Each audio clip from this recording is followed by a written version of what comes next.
Sir, inutil ka po. I'm sorry to tell you. You're incompetent. At yan mismo, sinabi ng ARTA, kayo ang one of the most complaint agency. ARTA na po mismo nagsabi niyan. At dudugtungan ko. Dapat kayo, karamihan kayo sa management, magsiresign na kayo. Inutil kayo. Kitaan kita. Sabi mo ilang kayo? 800. Oh, ito. Pakita ko sa'yo. Oh, tamad kayo eh. Look at this. These are Chinese products na nabibili sa Binondo. Na sinabi nyo, warning, masama sa kalusugan. Huwag tangkilikin. And yet, pinapabayaan nyo na nagkalat to sa Binondo at sa Quiapo. Ayan oh, mga Chinese products. Meron pa dito, may amphetamine pa. Oh, sabi nyo masama sa kalusugan. Bakit yung pinapayagan? Ba't di kayo nag-raid? Di ba meron kayong enforcement group na armed kung kailangan? Di ba? Tapos meron pang biogesic dito na fake. All right. So we'll open the floor for questions. Senator Yes. Raffy, Thank you you for had that, a reaction to I was the listening presentation. to his opening statement at natatawa ako. Kaya nga bumulong ako sa'yo, sabi ko, sinungaling. And I can prove that. Sabi niya, kukunti lang daw sila, but they're doing their best. But their best wasn't good enough. Example, pag mga multinational companies ang nag-a-apply for certificate product registration, ang bilis po ng approval. Pero pag yung mga regular mid-size o maliliit na pharmaceutical companies, ang tagal inaabot ng taon hanggang sa magsasawa na lang po yung nag-a-apply. And I have proof for that. Meron example ko sa iyo, Attorney Teston. Yung strike na mosquito killer. For so many years, tuloy-tuloy lang yung approval niya sa renewal. And then comes 2018 ata yun, if I'm not mistaken. Kasi sila yung produkto na water-based. Kaya kahit na kumakain ka, mag-spray yan, hindi ka malalason. Unlike dun sa isang competitive na kompetensya na produkto. So mag-renew siya, 2018, ayaw na i-renew. Ang dami na pasikot-sikot, samantalang wala namang dinagdag na formulation or binagong formulation. Why? Pumasok kasi yung kakompetensya produkto, yung Baygon, na kaparehong formulation na water-based, kinancel sila, inapruban yung sa Baygon. Ganon silang magtrabaho. At itong kumpanya ito, maliit na company lang. Pag maliit na company, hindi nyo inaaprubahan, iniipit nyo. Pag malaking pharmaceutical company, yung multinational, approve kayo na approve. Why? Because may mga lagay. Ganon kayo eh. Pagkatapos, oh, kitaan kita, sabi mo ilang kayo? 800. Oh, ito, pakita ko sa'yo. Oh, tamad kayo eh. Look at this. These are Chinese products na nabibili sa Binondo. Na sinabi nyo, warning, masama sa kalusugan. Huwag tangkilikin. And yet, pinapabayaan nyo na nagkalat to sa Binondo at sa Quiapo. Ayan oh, mga Chinese products. Meron pa dito, may amphetamine pa. Oh, sabi nyo masama sa kalusugan. Bakit yung pinapayagan? Ba't di kayo nag-raid? Di ba meron kayong enforcement group na armed kung kailangan? Di ba? Tapos meron pang biogesic dito na fake. Oh, nasa yung biogesic na fake? Meron din kami nabili fake na biogesic, fake na Neozep, and fake na Decolgen. Ayan. Alam nyo, Director General, itong mga fake na medicines, hindi natin alam kung anong formulation ito. Maring masama sa kalusugan to. Kung hindi man siguro effective, okay lang sana. Hindi tumatalab. Pero paano kung may side effect? Bakit hindi nyo po nahuhuli ito? Ba't kami? 800 ang tao nyo, kami ang tao ko, 2 lang ang tumutok dito, ang dami namin nagawa. Yung sinasabi nyong 1,000, 50,000 mga nakumpiska nyo, kung kami nga, milyonis na agad. 2 tao lang. Ano pa? Napa-down namin, na-flag down. Don't use that word na kulang kayo sa tao. O katulad yung sinabi ni Senator Erwin sa Palawan, since 2018, importante yun para sa libre dialysis sa probinsya. Hindi ma-approve-approvehan. Why? Kasi hindi kayo nakafocus doon. Kasi walang lagay yun eh. Kaya sinantabi nyo. Pero kung may mag-apply na malaking pharmaceutical companies, I bet you, aprobahan nyo agad yun. Eh kung hindi pala tumawag si Sen. Erwin, tenga lang yon. It's either inutil, tamad, or nag-aantay ng lagay. Ganun lang po yun. You guys are not doing anything. Akala ko ba mag-resign ka? Paano yan, sir? Yung hinamo kita dito noon na kapag naipa-down ko yung mga hindi nyo mapa-down for so many months and years, mag-resign ka. Sabi mo, we will comply. And then hinamo ko ulit yung boss mo, si DOH Secretary, na sabi ko, yung meron pa nga kayong produkto na 12 years na, hindi nyo mapa-down, ma-take down. Tsaka yung mga sa advisory, sabi ko, paano ko mapa-take down ko yan at hindi nyo mapa-take down? Sabi kay DOH Secretary Herbosa, would you ask Attorney Teston to resign? Sabi niya, yes. Sir, inutil ka po. I'm sorry to tell you. You're incompetent. At yan mismo, sinabi ng ARTA, kayo ang one of the most complaint agency. ARTA na po mismo nagsabi niyan. At dudugtungan ko. Dapat kayo, karamihan kayo sa management, magsi-resign na kayo. Inutil kayo eh. Wala kayong ginagawa kung hindi humintay lang siguro ng lagay mula sa mga malalaking pharmaceutical companies. Yung mga hindi naglalagay, sorry kayo, naglalagay, tuloy-tuloy lang, hindi gaya. Na, mabilis lang. Bakit nakalusot ito mga fake na mga Decolgen, fake na Newsep? Alam niyo po ito? Ang dami ito sa mga sari-sari store, nagkalat. Halos lahat ng sari-sari store pinupuntahan namin. So kawawa pala itong mga pobre kasi yung mga iba, Madam Chair, hindi naman sila pupunta sa mga Mercury. Kung ano yung pinakamalapit, tindahan, sari-sari store, bili sila dyan. Tapos mas mura. Oh, yung pala fake. Oh, hindi pa delikado. Tapos meron pa yung injection na supposed to be para sa diabetes, Ozempic. And then, ginagamit ngayon para pampapayat. Pero dapat yan with prescription kasi injection yun, Madam Chair eh. At binibenta sa Shopee. Hindi niyo po nahuli yun. Binibenta sa Lazada. Marami pong mga produkto na they're not supposed to be in the market. Kayo na po mismo nagsabi. And yet pinapayagan nyo.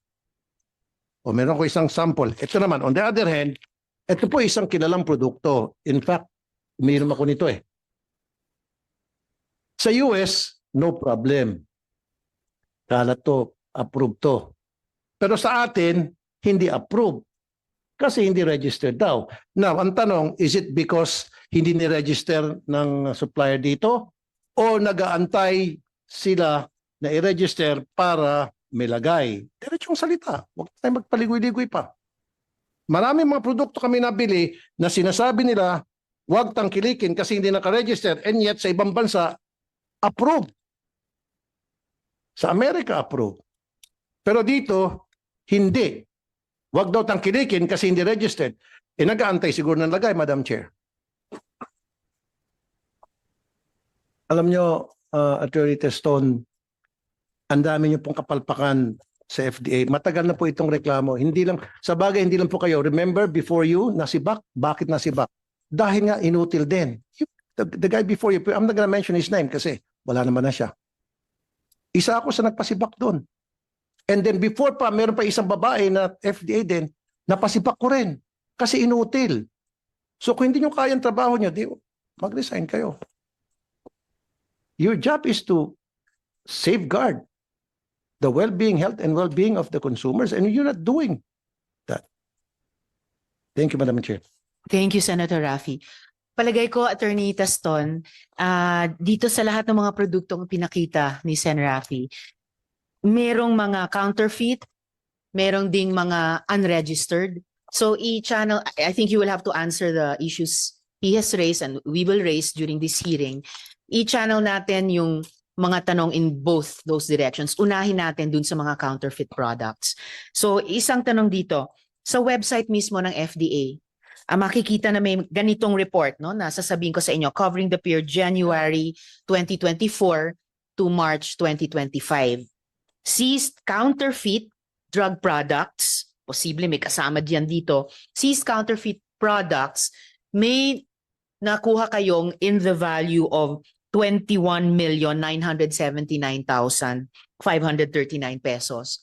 Meron din kayo in that same period na seized unregistered health products, 50,596,932 pesos. Saan po madalas nahuhuli itong mga, on the one hand, counterfeit products?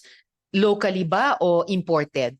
And following on that, I will ask baka si Attorney Ordonia, ano po yung nagiging ugnayan ninyo ng FDA at saka BOC sa pagpigil ng ganitong pagpasok ng mga counterfeit products? Pero una po, usually ba locally o imported yung mga counterfeit products, possibly including some presented earlier? Attorney Teston. Maraming salamat po, Madam Chairperson. Halo po siya ng local at saka imported po. Pero since ang Pilipinas po ay largely importing country, hindi lang po sa pharmaceutical product, pati po sa pagkain, cosmetics, and other health products. Marami rin po talagang imported health products po as defined under the charter of the FDA, which is RA 3720 as amended by RA 9711. So marami po talagang peddlers din po na nanggagaling po sa labas po ng bansa. At meron din po silang mga kasama dito na local distributor po, Madam Chairperson. Kung ganun ang kaso, so ano nga yung nagiging ugnayan nyo sa Bureau of Customs para mabawasan or ma-eliminate yung practice na ito na nakakapag-import ng mga counterfeit pala na pharmaceutical products na malamang pumapasok dyan sa bag na pinakita kanina? In terms po of border controls po, Madam Chairperson, meron pong in-issue po na, I think, if I'm not mistaken po, memorandum circular way back pa po nung administration ni President Aquino. And what do those circulars mandate you and BOC to do together? Bago po i-release po ng Bureau of Customs sa border po of entry, dapat po kunin nila yung license to operate as importer-distributor.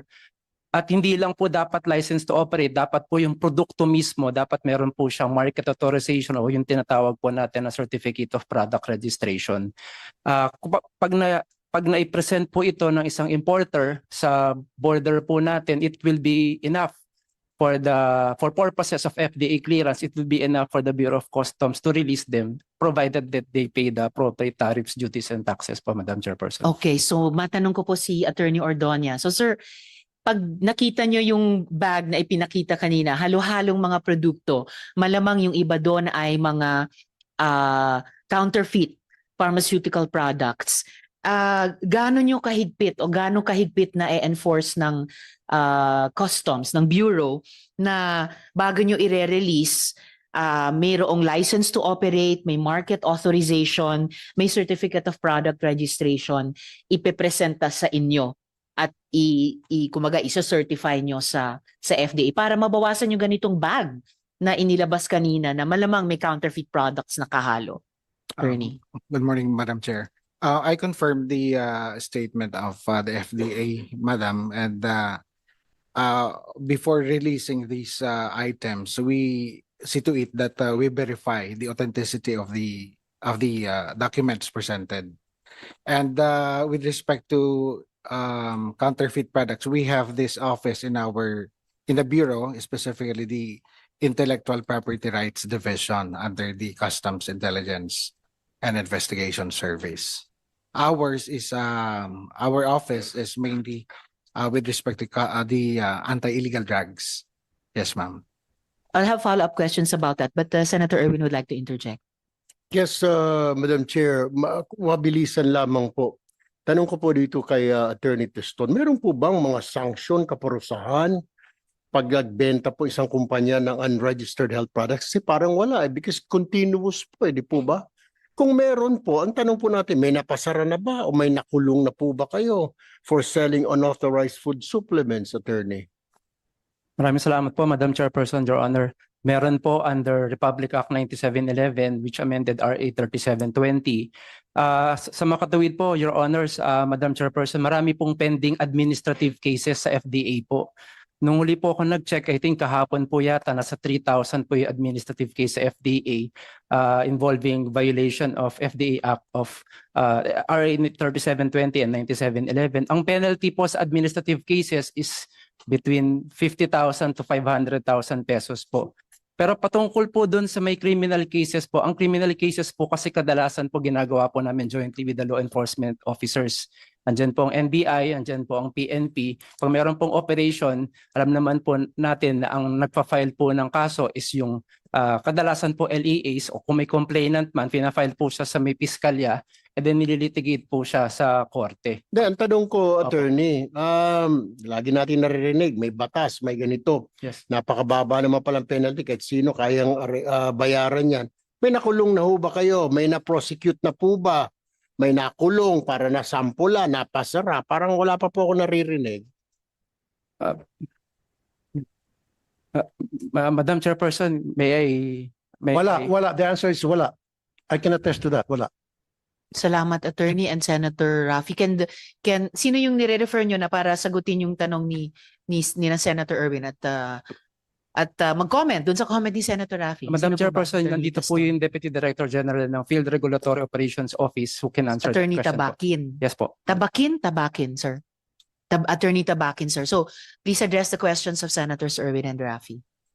Good morning, Madam Senator and Mr. Pero before that, pwede maka-interject, Madam Chair? With With the indulgence of Senator Yeah, Erwin, quickly, Senator Raffy. related sa kanila. Related po, before Kasi Attorney ang Tabakin. pinapasa ni Attorney Teston sa NBI, sa PNP, hindi ni responsibility BOC. Kayo, kasi kayo yung FDA, kayo nagsasabi na illegal ito, mali itong gamot na ito, hindi ito dapat na nasa market. Kayo dapat ang tumututok sa kaso. So ang tanong talaga ni Sen. Erwin, meron na bang nakulong? Yun pakisagot. So, Attorney Tabakin, please. Based on available records, Your Honor, meron na hong mga nakasuhan at meron na hong yung nakulong po kasi wala. Dahil binayaran po kasi yung yung fine lang ho kasi yung naging penalty. Pero as to the nakasuhan, meron na hong nakasuhan from start. Ilan po yon, Attorney? Approximately po total, ma'am, from 2021 to 2025, ma'am, 100, ma'am, sorry, I wasn't able to capture the total, but from 2021, there were 193 reports, 2022, 357, 2023, 148, 2024, 105, and 2025, 169. Reports lang po yun, sir. Pero ang tanong Yes ni na po. Senators Erwin at Raffy, ilan ang kinasuhan batay sa reports na ito? Ma'am, let me extract lang po the records if you can give me a few minutes. Please do so within the hearing. Ang Senator tanong ko Erwin. din kasi habang hinalungkat mo yung records mo dyan, Attorney Tabakin, ang tanong ko po, ilan na po, okay, kung sinabi nyo kinasuhan, anong nangyari po dito? Pinasaran nyo ba? Kasi parang continuous po, paulit-ulit lamang. Sabi nyo yung penalty maliit, kaya paulit-ulit lang din. 50,000 na pinakamalaki. Kulong, wala pang nakukulong, walang nasasampulan. Kalusugan po ng mga kababayan natin, ang nakataya po dito, hindi po kalusugan ng kung sino-sino. So, may problema ho talaga tayo. I mean, we really have, you have a problem. Kaya tanong ko po, may nakulong na ba? Wala pa pala kasi nagbabayad ng penalty. So pag nasita, nahuli, bayad ka lang ng penalty, okay na. Larga ka na naman. Ang tanong ko dyan, pinapasara na ba? Kinakancel nyo na ba yung kanilang mga permit? Yes, Your Honor, we do. Just going back po to the figures po. Ang convicted po under counterfeit medicine RA 8203 is 3 na po. Tapos ang convicted under RA 9711, yun yung basehan ng kaso, 11 po. Na ganun. Ngayon po, yun, totoo po yun, talagang walang nakulong kasi nga ang penalty na inimpose ng court fine lang. So nababayaran nila yung fine. So hindi sila nakukulong. So would you say, Attorney, area yon for amendment na Yes, ma'am. i-propose ng Definitely, komite ma'am. namin? And we welcome, ma'am, the provision on declaration of economic sabotage of certain because po the difficulty po without under the Internet Transactions Act, while the law kasi provides for extraterritorial application, the reality is we cannot go abroad, to possibly file a case or extradite kasi karamihan talaga ng mga produkto as you can see po dun sa mga description, talaga hong foreign ho eh, foreign made. Tapos yung mga local po na for example, yun pong sinasabi ni Senator Raffy na pineking mga Unilab products, no, Decolgen, what have you. Based ho kasi dun sa mga intelligence ho namin na kukuha, ano ho kasi siya dinadaya yung mga packaging dito na gano'n. Maliliit lang ho yan. Actually ho, meron ho kaming operation with NBI previously na unfortunately ho, hindi nasunog kasi nakatunog yung may-ari kasi ho, bahay lang. Paano sila nakatunog?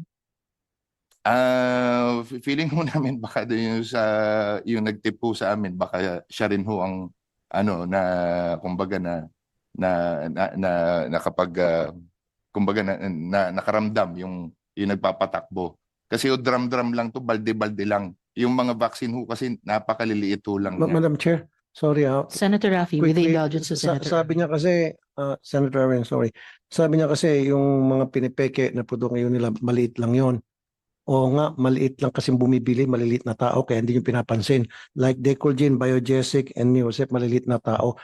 Ang bumibili niya, mahirap na kababayan natin na nagkala sa mga sari-sari store. Halos lahat ng sari-sari, hindi naman siguro lahat, karamihan sa mga sari-sari store, nagkikerry ng Decolgen, Biogesic, Neosep na fake products. At just imagine ano yung tama doon sa kalusugan ng mga tao na nakakainom niya. Hindi natin alam kung ano yung formulation noon. Di ba? You're not doing your job. Siya nga pala, mabilis na. Attorney Teston, wala ka bang balak mag-resign? Attorney Teston. Madam Chairperson, Your Honor, I serve at the pleasure of the people acting to the President. Since I assumed office, I devoted my time and effort to this agency to improve. And personally, I think I've expanded the human resource of the FDA and made some advancement. But respectfully, I respect the opinion of Senator Tulfo about me running the agency. I serve at the pleasure, again, I serve at the pleasure of the people acting through the President. And if there's someone better than me to head the agency, I'll gladly yield the post to that better person, Madam Chairperson. But for now, while I'm still here, since resignation is a voluntary act, I will continue exercising my functions as Director General. At any rate, Madam Chairperson, Your Honors, like any other national government agency heads, I likewise tendered, Your Honor, my resignation as early as June 2025, with due respect to the Office of the President's directive for everybody, particularly the heads of national government agencies. While I'm still here, I'll continue exercising the mandate of the office. In fact, Madam Chairperson, Your Honor, I've prepared meron na po akong year-end report. Since I assumed office last May of 2025, I'll be furnishing the committee a copy of my year-end report. And kung pwede ko lang po sanang sabihin, patapos na rin po kami, Madam Chairperson, nung 5 redevelopment plan ng Food and Drug Administration. And we will be submitting it to the Honorable Committee of Health and Demography. Abangan po namin yon, Attorney Teston. And mabuti naman na nag-respond kayo dun sa... Kasi hindi po... basta-basta lang nagre-raise ng question of resignation ang Senado. And the committee recognizes the seriousness with which pinipursue itong issues ni Senator Raffy. So mabuti at nagresponde kayo kahit papaano doon. So we will continue with the hearing, appreciating yung participation ng FDA. And at the proper time, no, I'm sure mariresolve yung particular na issue iyon. Senator Erwin, you still have the floor. Yes, Madam Chair, thank you. Kay Attorney Tabakin. You said 3,000 po ang kinasuhan. Tatlo lang po ang na-convict, tatlo lang po ang nagbayad. I mean, out of the 3,000. Yun po yung sinabi nyo kanina. Your Honor, ang sinabi ko, 14 po yung mga kaso. Yung complaints po, yun baka yun na Kaya nga, sa complaints. Kasama 3,000 na complaints, 14 lang po ang nakasuhan. Tapos tatlo po na convict, tatlo po Ano ang po kasi, nagbayad. iwalay po kasi yung complaints po kasi kasama na yung mga, yung mga natatanggap po ng FDA mismo ng mga complaints. Not necessarily complaints filed in court po. All right, balikan ho kita, Madam Chair, if you will please allow me. Let me ask, ito po yung social media po natin. I would like to ask Facebook, ang dami ko po nakikita ng mga content na nagbebenta ng mga kung ano-ano, pampaputi, pampaganda, TikTok, kung ano-ano mga binibenta ho dyan. Pagdating naman ng mga produkto, mukhang taliwas po doon sa sinabi ng content. Ang tanong ko po sa inyo ngayon, na Facebook, TikTok, ang iba pa dyan, meron po ba kayong safety net o guideline para maprotektahan naman ang consumer? Bili po siya ng bili, magla-like siya, mag-add to cart siya, yung pala hindi naman tama yung produkto, hindi FDA approved, galing China, Chinese pa po, hindi kanya mabasa kung paano gamitin dahil may mga kaibigan po ako, yung kanilang mga kasambahay nag-o-order Chinese, sasabihin pampaputi, hindi lang anong paano gamitin dahil Chinese character na nanggaling po doon sa content creator. Ang problema, pati Shopee, Lazada, meron ba kayong safety nets, measure para maprotektahan ng mga kababayan natin dito? Sagot. So sinasabi talagang mas naging madali ang access ng mga mamimili natin sa mga kahit sa mga counterfeit pharmaceutical products dito sa advent ng e-commerce. So though we will return later to NBI and PNP, but so can we hear first from Facebook Philippines? Will it be Attorney Gio? Yes, please. Thank you, Mr. Chair and distinguished senators. Please allow me to read my opening statement at kasama din po doon yung initiatives na ginagawa po ng Meta platform para masigurado po no na walang mga counterfeit or any materials that affect consumer safety that are on the Facebook marketplace. Within 3 minutes, please. Please proceed. Thank you, Madam Chair. Honorable Chair and distinguished members of the committee, good morning. Thank you for inviting Facebook Philippines, the Facebook Philippines Representative Office, to participate as a resource person in today's hearing on counterfeit pharmaceutical products and other unregistered or unsafe products. We recognize that this, above all, is a public health issue. Counterfeit and unsafe products can cause real harm, and we share with the committee's goal of protecting Filipinos and supporting consumer safety. Meta operates platforms that enable people to connect and share, including Facebook and Instagram.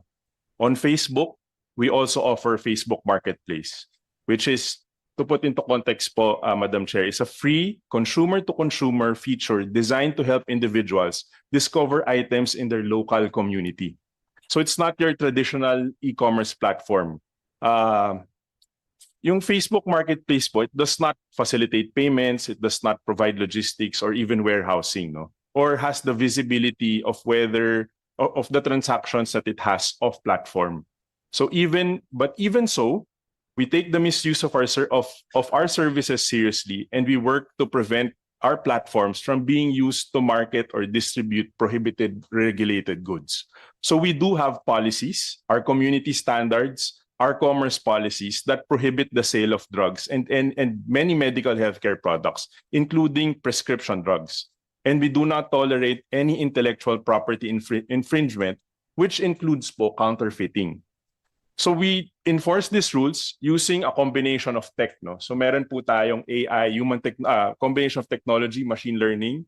Meron po tayong human review na nagaganap. At lagi po nating ini-encourage yung mga users to report content that they believe violates the policies so that we can review and take action. Pero kasama din po sa enforcement na yon, and equally important, is how we're partnering with government.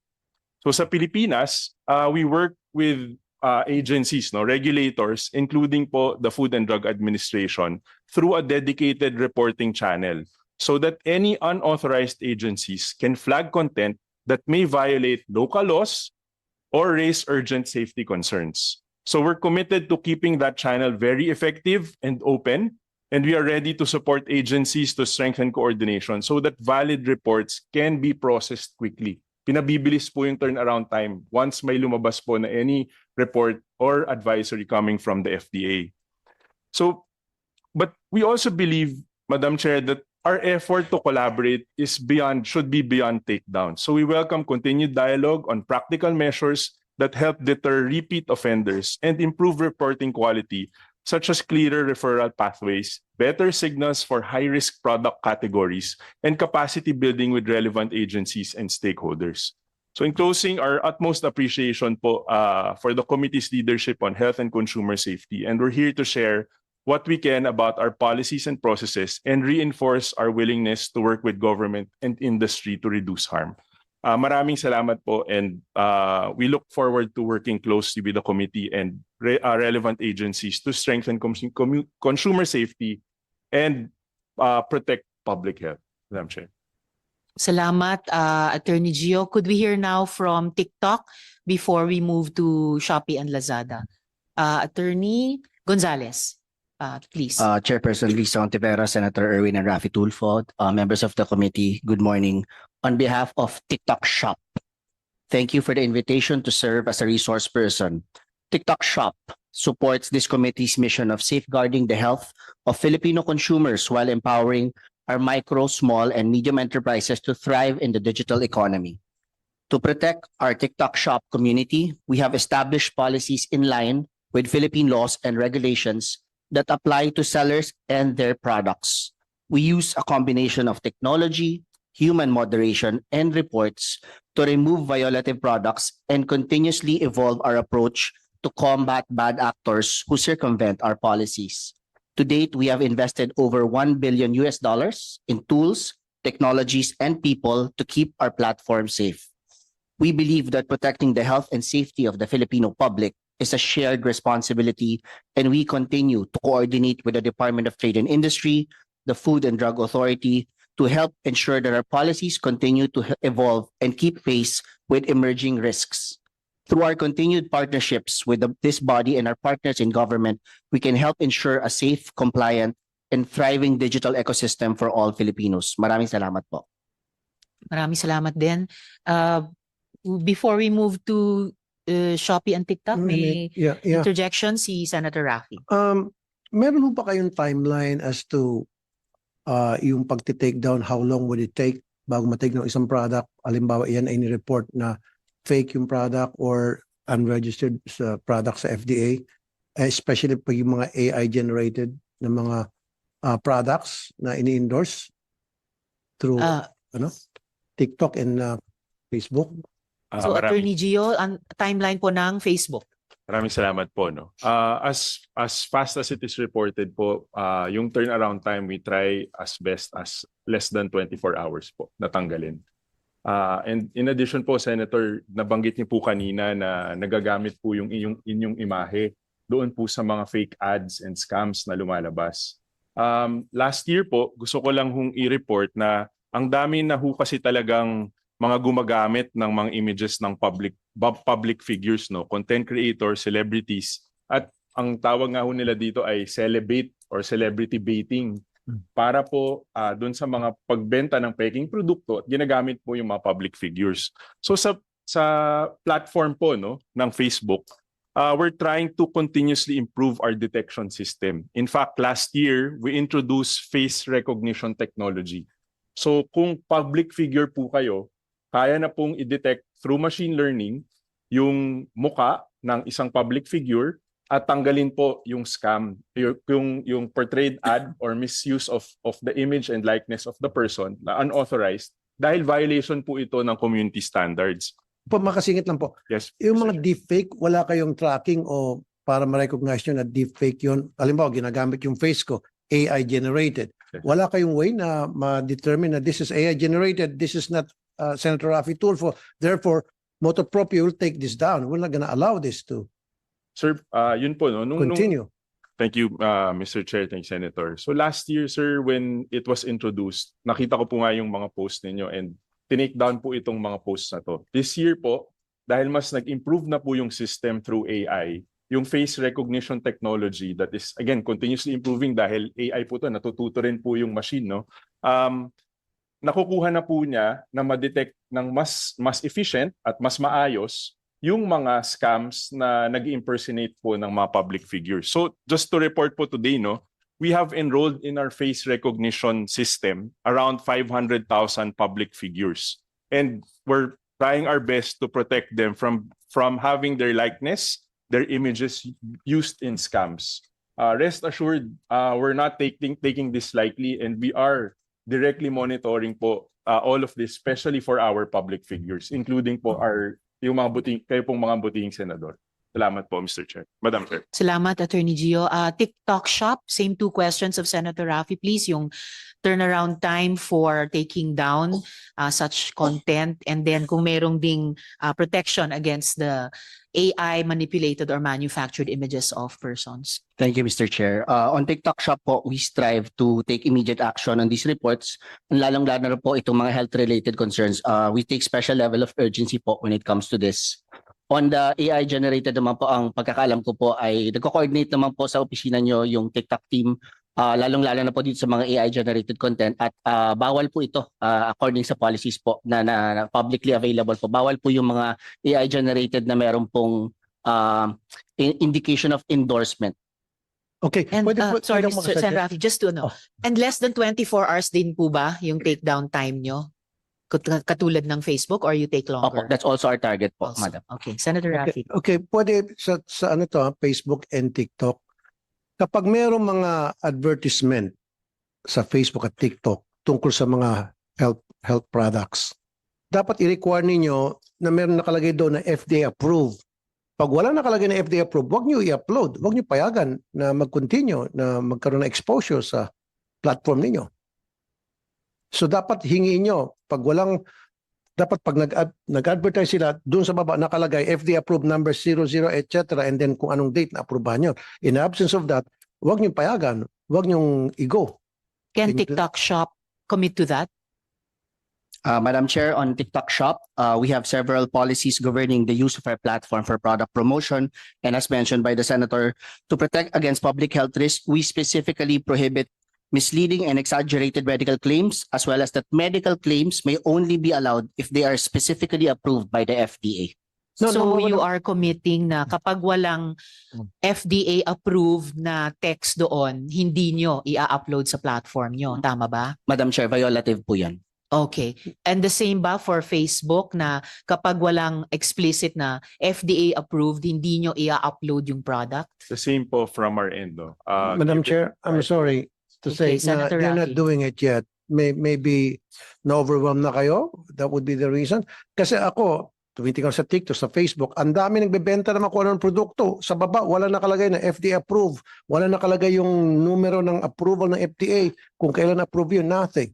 Pinapabayaan nyo lang. Minsan, magbebenta pa para sa cancer daw, para sa kidney, sa liver. Syempre, yung mga tao, desperado na, bibilhin kung ano pa man yan.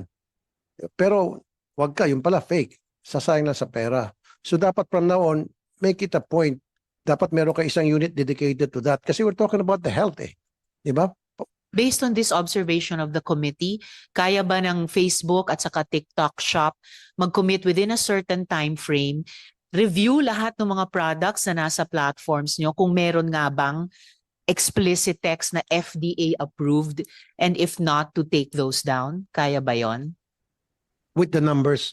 With the numbers Yeah. to be submitted to the committee? Attorney Gio? We'll relay this, ma'am, to our Facebook Meta Platform office, no, and we will suggest that in the scanning they do include it. Kasi po halimbawa sa DTI, ginagawa po natin na kapag wala po yung ICC mark minsan doon sa mga required items, tinitake down po siya. Kahit po consumer to consumer yung pagbenta sa platform ng Facebook. So you will suggest it. So ano yung time frame na maasahan ng komite? May feedback na kung tinanggap ba nila or hindi yung suggestion nyo? We can send po a report by next week. All right, salamat. Salamat. And TikTok Shop? On TikTok Shop po, we will work closely with your committee on this. Kung meron pa po tayo nakikita na listings na wala pong FDA permit na nakasulat.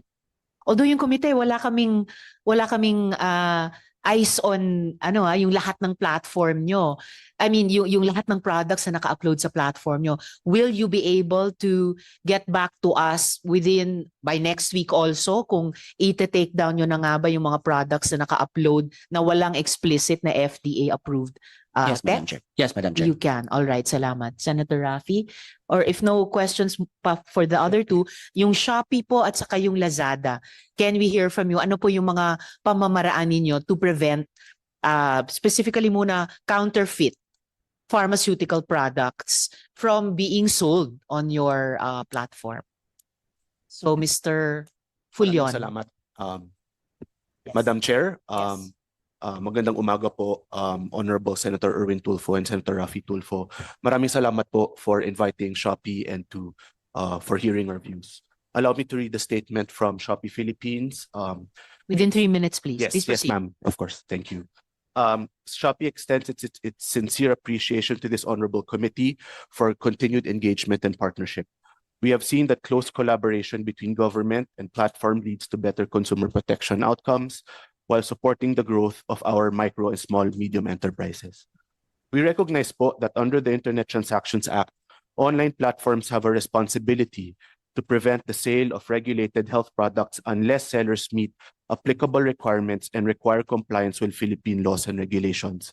Shopee is fully committed to fulfilling our responsibility po under the Internet Transactions Act. To your question, ma'am, Shopee's role as a platform is to operationalize regulatory standards through our marketplace rules and enforcement mechanisms.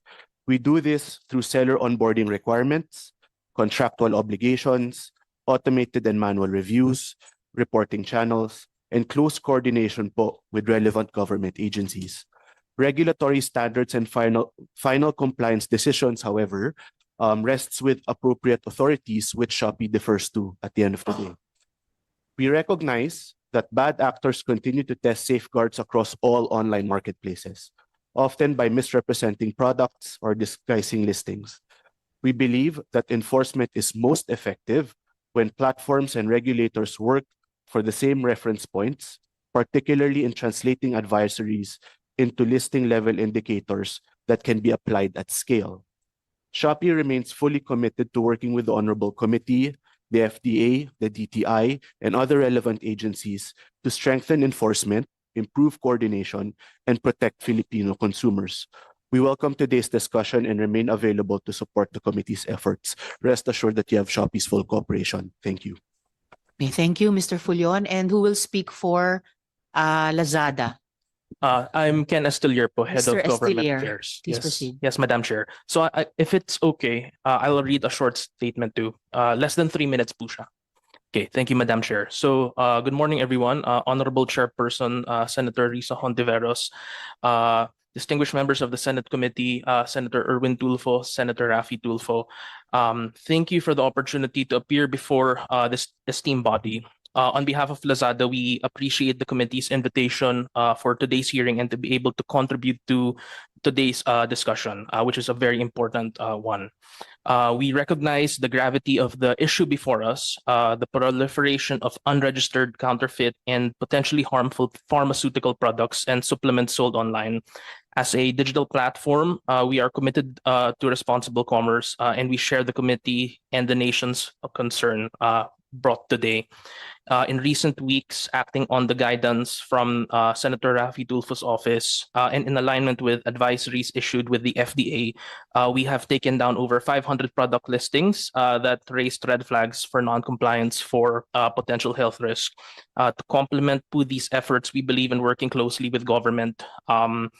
We view executive agencies such as the DTI, the FDA, to name a few, as key partners to complement our proactive efforts through the takedown orders that they have submitted, as well as like the Office of Senator Raffy, etc. To share po, our sellers are required to submit documentation such as business registration, BIR 2303, etc. before they can sell and list a product. This form parts po of what we call our seller onboarding process.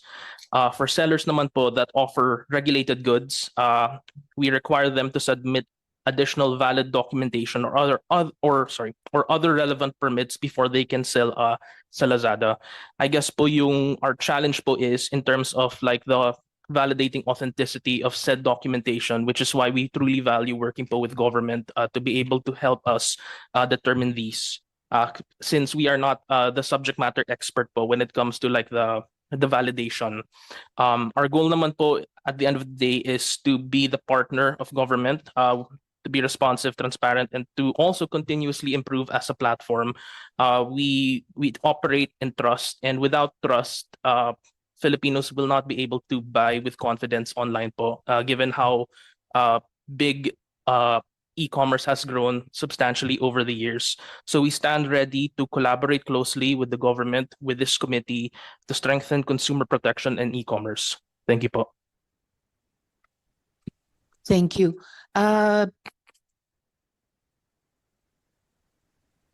Yes, Senator Erwin. Madam Chair, ito mga maganda ho yung mga pinagsasabi ng mga ito eh. Ito sa social media, ito pong Shopee, Lazada. But if you really do your job, palagay ko ho, doon pa lang ho sa inyo eh. Mapipigilan na ho ito eh. Kung talaga nagbabantay po kayo, tama po yung sinasabi ni Senator Raffy, dapat nakalagay doon, FDA approved bago nyo tanggapin, di ba? Sinasabi nyo, hindi kayo kumikita dyan sa mga content creator na yan. That's true. Kumikita kayo doon sa ads. Pag na tayo magbula-bulahan dito, the point is, kung gugustuhin talaga, may pamamaraan, Madam Chair, Senator Raffy, doon pa lang po sa Facebook, sa TikTok, Shopee, Lazada.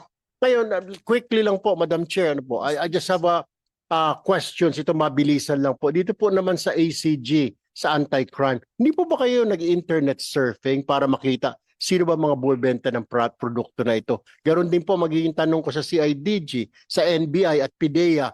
Nakabili sila Tol Raffy, Senator Raffy ng prescription drug sana pero walang prescription. Di ba dapat sa inyo din ho yun? Please answer. Quickly lang po kasi wala na po tayo ng oras. Yes, sir. Regarding Colonel dun Tadina. yes, Madam Chair. On the part of the ACG, anong basis po namin na so kailangan po namin yung FDA approved or list of licensed products para yun ang basis po namin para gumawa ng report to request for the takedown of the product or content creator. Sir, makasingit. Yes, Remember, Senator Raffy, with the Madam indulgence Chair, of Senator with the Erwin. okay. Remember, I think it was a couple years ago na merong binibentang marijuana sa Shopee. Kung hindi ko pa kinulang attention ninyo, hindi pa sana napatake down yun. Tapos nga yung kay Madam Chair na napakitang tsokolate pero anong laman noon? Oh, di ba meron kay Intel Funds o PDEA? So dapat nahuli nyo yon. At kayo na mismo ang tumawag sa Shopee na, oy, illegal drugs yan. I-take down nyo yan. But you didn't do. You waited.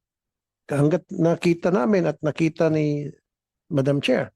So dapat trabaho nyo kayo sa PNP at sa PDEA. Tama ba ako? Tama. Colonel and then Tama, Ms. sir. Mandap. Yes, sir. Yes, I just affirming the statement of Senator Tulfo, sir, na tama yung sinabi. And then Ms. Mandap on the part of PIDEA. On the part of PIDEA, PIDEA's role is supportive and complementary, particularly involving controlled substances. Na-mention niyo po kanina yung amphetamine. As of now, as far as counterfeit drugs is concerned, if that because there's no registered amphetamine drug with FDA, so automatic po it's we consider that counterfeit drug. If we PIDEA may support FDA through technical assistance. Example, if a drug was found, we can identify if it contains a controlled substance. And we can also support FDA through conduct of joint operations and referral protocols. And when Ma'am, sorry, yes. napapahaba po kayo. Maiksi lang yung sinabi ko. Nagbebenta sa Shopee ng marijuana, strobate, tapos meron pa yung chocolate na mushroom pero yun ay marijuana din.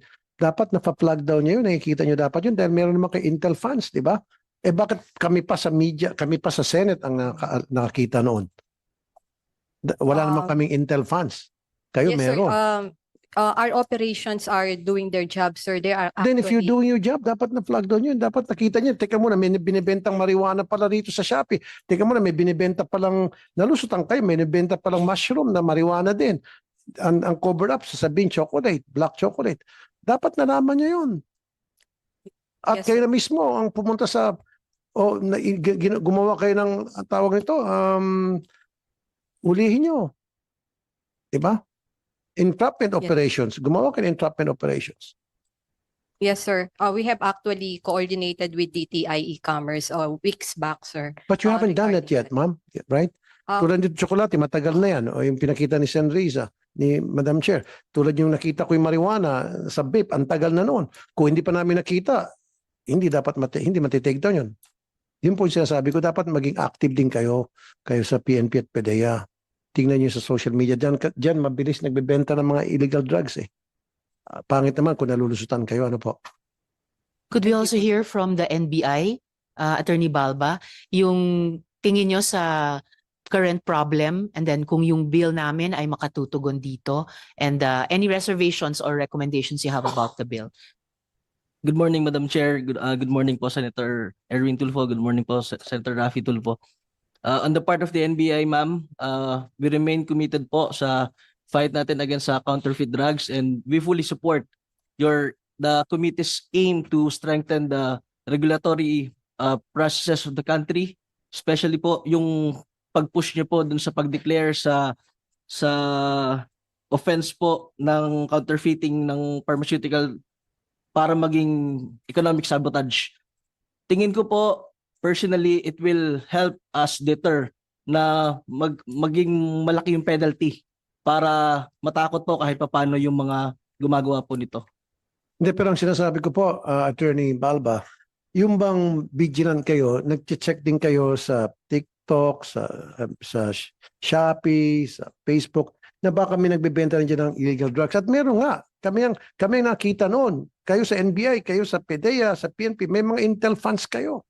Dapat nakikita nyo na agad yun. And then, kapag nakita nyo, nagbebenta illegal drugs to, gawa kayo ng entrapment operations. Kunyari, bibili kayo. And then hanggang sa matukoy nyo kung sino yung source noon, hulihin nyo, kasuhan nyo. Yun yung point ko rito. O tulad yan, pinakabago, chocolate, yung pala, marijuana pala. Nalusutan na naman kayo, tatlo kayo, NBI, PDEA, PNP. Anong ginagawa yung tatlo? Samantalang si Sen. Riza, wala naman siyang intel funds. Wala siyang confidential funds. And yet, yung mga tao niya, magagaling. Nahuli yun. Kayo. May budget kayo, hindi niyo nahuli. Yun ang trabaho niyo. Yun lang po, nakapagtaka lang. Salamat, Sen. Raffy. Additionally, Attorney Balba, yung much earlier passed na Quality Affordable Medicines Law ay ini-encourage at pinapayagan yung pag-import ng mga certified na FDA approved na mga generic medicines. Basta po sir, FDA approved, tama po ba na yung generic medicines ay hindi i-consider na counterfeit pharmaceutical products? Tama po ba? I don't think, ma'am, I am not in the position to... Nakita ko po kasi sa inyo yung Intellectual Property Rights Division. Yes, ma'am. I am the Executive Officer of the Intellectual Property Rights Division, ma'am. But I am not in any way authorized Alright. to say if a generic medicine is considered as counterfeit, ma'am. Okay. All right, Attorney Balba. On my part, one last question to Attorney Teston on this first agenda, bago one last question sa mga social media and selling platforms. And then subukan na nating dumako dun sa pangalawang agenda natin, although there are overlaps between the two. Attorney Teston, same question. Kapag po FDA approved ng mga generic medicines as mandated under the Quality Affordable Medicines Law, hindi po i-consider na counterfeit pharmaceutical products ang generic medicines. Tama po ba? Tama po, Madam Chairperson. The mere fact na wala off-patent na po kadalasan ng generics medicine. Kung pumasa na po siya sa pagsusuri ng Food and Drug Administration, hindi po siya dapat ma-classify as counterfeit product. By the way, Madam Chairperson, may definition po ang counterfeit product. Hindi lang po siya tungkol sa intellectual property. Minsan kapag kulang po siya ng active pharmaceutical ingredient 80% below, naka-classify po siya, nasasama po siya doon sa counterfeit or falsified substandard pharmaceutical product. So ulitin ko po, hindi po generics po, counterfeit po siya. Pero pag tinest po ng FDA yan at bambaba po yung API niya, ibig sabihin po may malaki po posibilidad na hindi siya maging epektibo. Maaari din po siya maklasify na ang tawag po sa WHO FNS, falsified and substandard pharmaceutical product po. Alright. Salamat. So kung aabot lang sa 79% yung API, you may consider it a falsified and substandard product. All right. I think Yeah, Sen. Rafi thank would you. like to interject. Doon na lang po muna sa Shopee at saka sa Lazada. So, nung tumawag po kami sa inyo, thank you po 189 sa Shopee na take down because of our calls na ginawa ng mga staff. And then sa Lazada, 630. Now, ang tanong ko, yung FDA ba gumawa ng ganong hakbang na tumawag sa inyo para sabihin na, hey, ito yung mga unregistered products sa amin, paki-take down. Did they do that? Before na tumawag kami, merong mga calls or letters man lang coming from them? Shopee muna. Mr. Fulion, and then Mr. Estilian for Lazada. Thank you, sir. Also, thank you for helping enhance our own enforcement efforts on Shopee. We're very grateful. From our end, we've had dialogues with the FDA and DTI. No, ang tanong ko kung tumawag ba sila para sabihin, hey, Shopee, meron kaming advisory dito, warning na unregistered yan, huwag tangkilikin, pwede ba paki-take down? Did anybody from FDA do that? Yes or no lang po? The extent lang po for discussion was an agreement to collaborate together moving No, forward. but mayroon bang tumawag? Yes or no lang po? Wala. Okay, good. Lazada, meron? Wala. We received letters po. Letters. Takedown letters po. And then what did you do with those letters? We processed it po. I'm just not sure in terms of the number that we received, Senator. Okay, kasi ang nangyari, Madam Chair, yung sa akin, nalaman ko na sumulat ang FDA and then after 2 months, 3 months, wala pa rin action yung Shopee. Siguro baka natabunan, whatever. Hindi dapat ganon. Hindi dapat yung sulat. Dapat tawag. Kasi kami, mapilit Pag tawag namin ngayon, after 2 days, tawagan ulit. The third day, oy, ba't wala pa rin, hindi pa rin take down niya? Kasi we're talking about the health of the consumers. So, dapat tuloy-tuloy yung pagtawag. So sila sulat lang, di ba? And then kayo, Yes po. inuupuan nyo. Siyempre, marami kayong backlog, di ba? Kaya inabot ng buwan. Kayo po sa Lazada. Lazada, Mr. Estilier. Sorry, what was the question po? Di ba sabi mo, there were instances that FDA wrote you a letter and telling you na to take down some Yes, Senator. medicines na unregistered at nasa nila, warnings. What did you do with that? Our team po processed po, and to my knowledge, alam ko po they took it down. I just don't know the number of items from the FDA po and the number of letters. But we did receive several po. Yeah, you did say letters pero wala yung tawag. Iba kasi yung Wala letters, pong ibang tawag. tawag. No tawag po. Kasi dapat FDA mas mabilis yung tawag.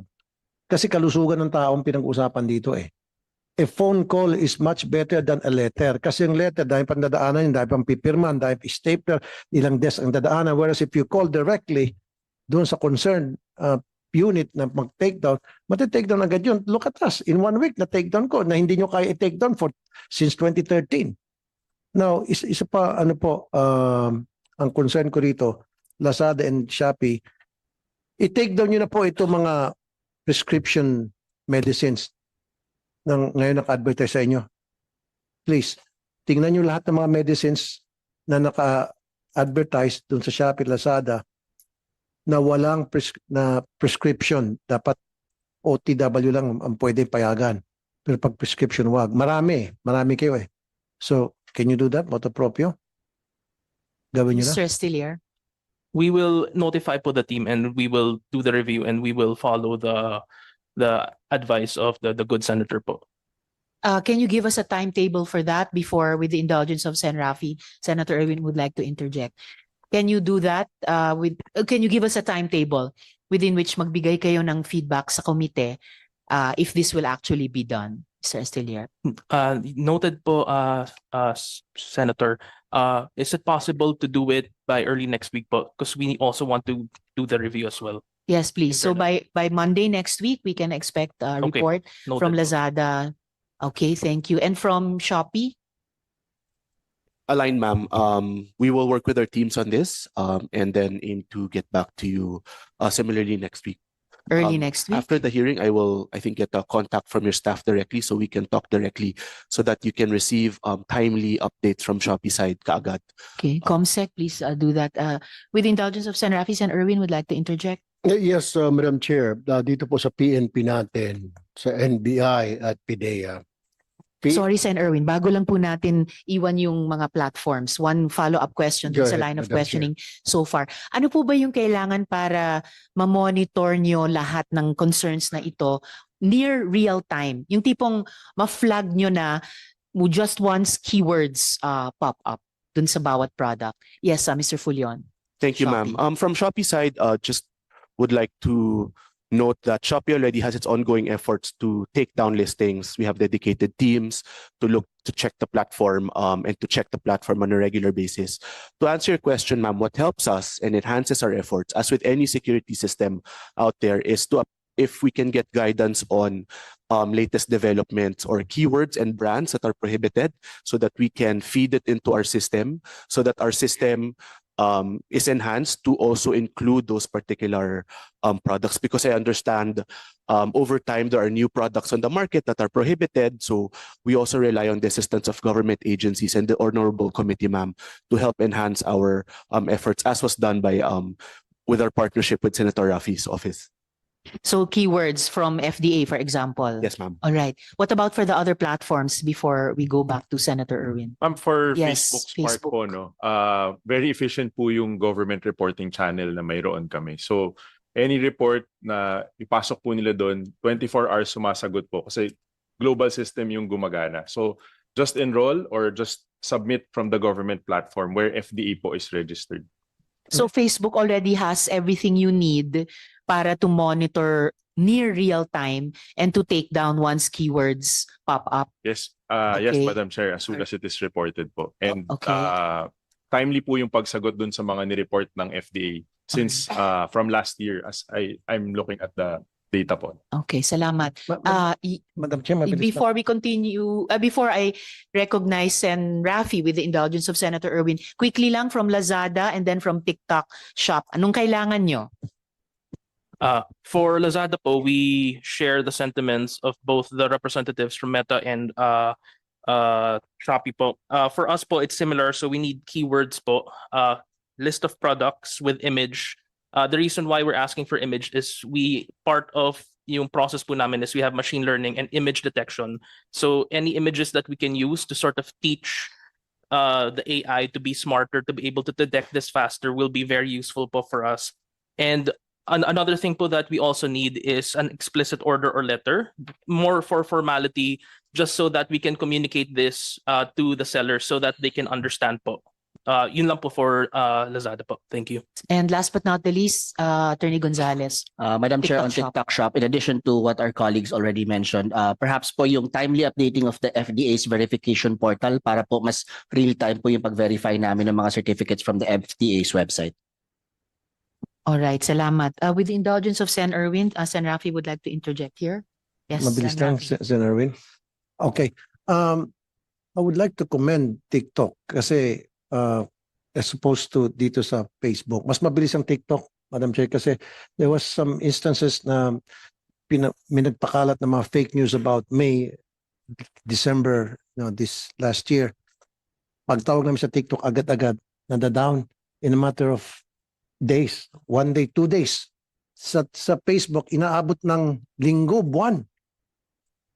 Mas mabilis ang TikTok kaysa sa Facebook. So dapat Facebook, bilis-bilisan nyo. Diba? Yun lang po, Madam Chair. Thank you, Senator. Salamat.